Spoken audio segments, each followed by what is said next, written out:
Robert F. Kennedy Jr.'s controversial new comments on autism. At his first news conference as Health Secretary, Kennedy addressed the CDC's latest report on the rising number of children being diagnosed with autism. Autism is increasing in prevalence at an alarming rate. The study tests 8-year-olds who were born in 2014. And by the way, these studies are 2 years later than they should be. And one of the things that we're going to do as we move this function to the Administration for a Healthy America, to the Chronic Disease Division, the new Chronic Disease Division, is we are going to have updated real-time data so that people can look at this, so Americans can understand what is happening with chronic disease in this country in real time, and not have to wait 2 years to react. We don't wait 2 years to react to a measles epidemic, and we should not, or any kind of infectious disease. We shouldn't have to do that for diabetes or autism. The ASD prevalence rate in 8-year-olds is now 1 in 31. Shocking. There's an extreme risk for boys. Overall, the risk for boys of getting an autism diagnosis in this country is now 1 in 20. And as high in California, which has the best data collection. So it probably also reflects the national trend, 1 in 12.5 boys. This is part of an unrelenting upward trend. The prevalence 2 years ago was 1 in 36. Since the first ADDM report in 1990, which was 1992 births, autism has increased by a factor of 4.8. That's 480%, I believe. The first ADDM survey was 22 years ago when prevalence was 1 in 150 children. In all the core states, the trend is consistently upward, and most cases now are severe.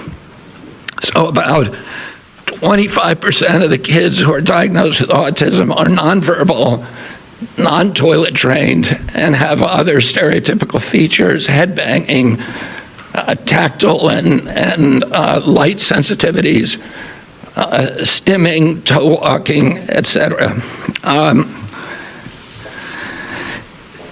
One of the things that I think that we need to move away from today is this ideology that the autism diagnosis, that the autism prevalence increases, the relentless increases, are simply artifacts of better diagnoses, better recognition, or changing diagnostic criteria.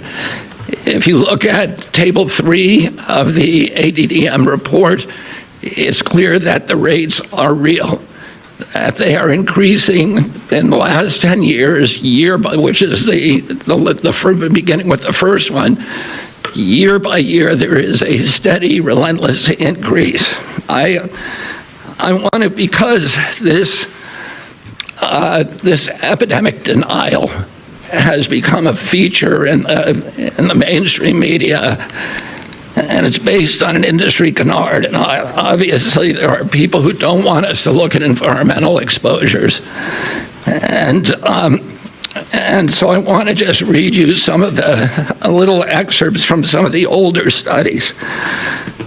The baseline for autism in this country was established with the largest epidemiological study in history, a study of all 900,000 children in the state of Wisconsin, children under the age of 12.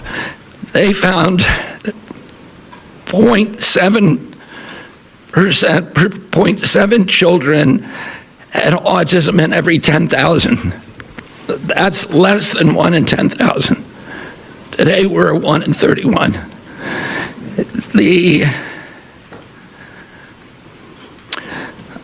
That study also confirmed the 4-to-1 male to female ratio.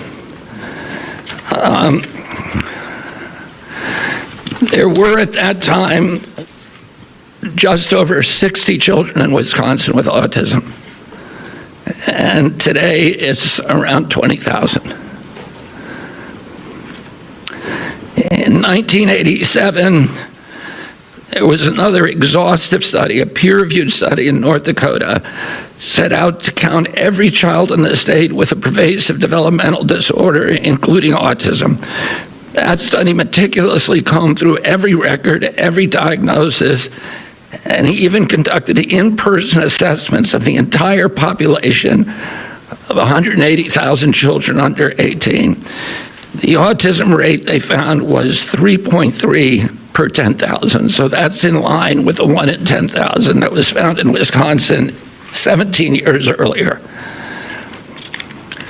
For context, today the last number of 1 in 36 is 83 times higher.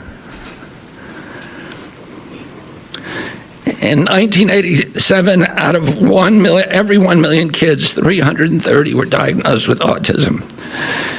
Today, there are 27,777 for every million. If you accept the epidemic deniers' narrative, you have to believe that researchers in North Dakota missed 98.8% of the children with autism. That thousands of profoundly disabled children were somehow invisible to doctors, teachers, parents, and even their own study. The same researchers who followed the original cohort for 12 years to double-check their number, they went back in 2000 and found that they had missed exactly one child. So doctors and therapists in the past were not stupid. They weren't missing all these cases. The epidemic is real.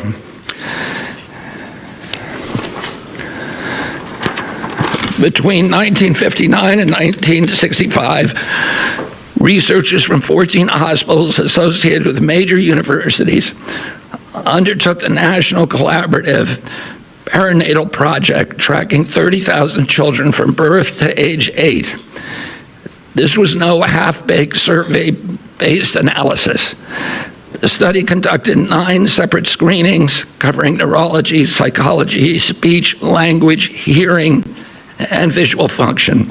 Every developmental quirk, anomaly, and disorder was logged with painstaking detail. Autism, a condition characterized by profound impairments in social communication and behavior, would have stood out like a neon sign. There were 14 cases. That's 4.7 per 10,000. So we know what the historic numbers are, and we know what the numbers are today, and it's time for everybody to stop attributing this to this ideology of epidemic denial. In 2009, the California State Legislature charged the Mind Institute at UC Davis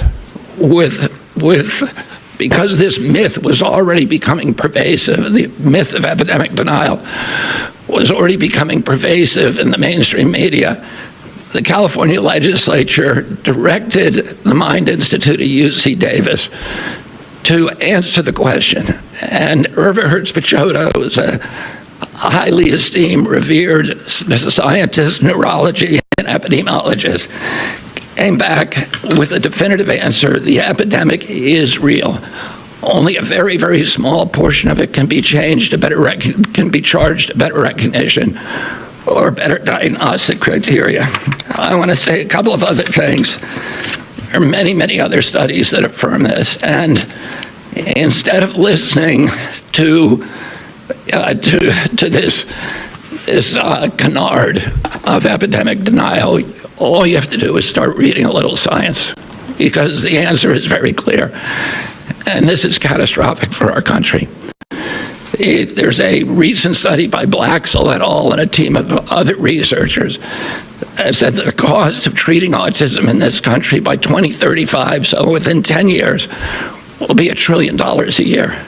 This is added to already astronomical healthcare costs. And then there's an individual injury. These are kids this is a preventable disease. We know it's an environmental exposure. It has to be. Genes do not cause epidemics. They can provide a vulnerability. You need an environmental toxin.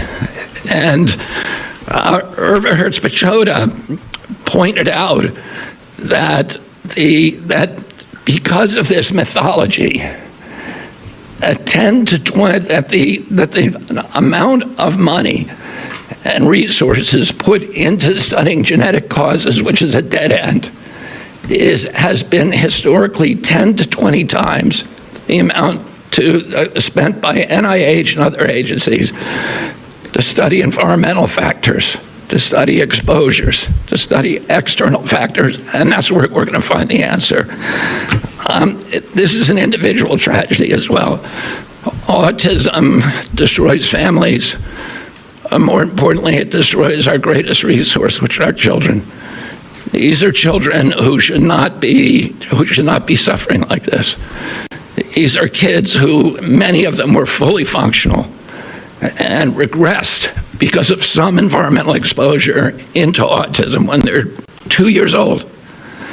And these are kids who will never pay taxes, they'll never hold a job, they'll never play baseball, they'll never write a poem, they'll never go out on a date.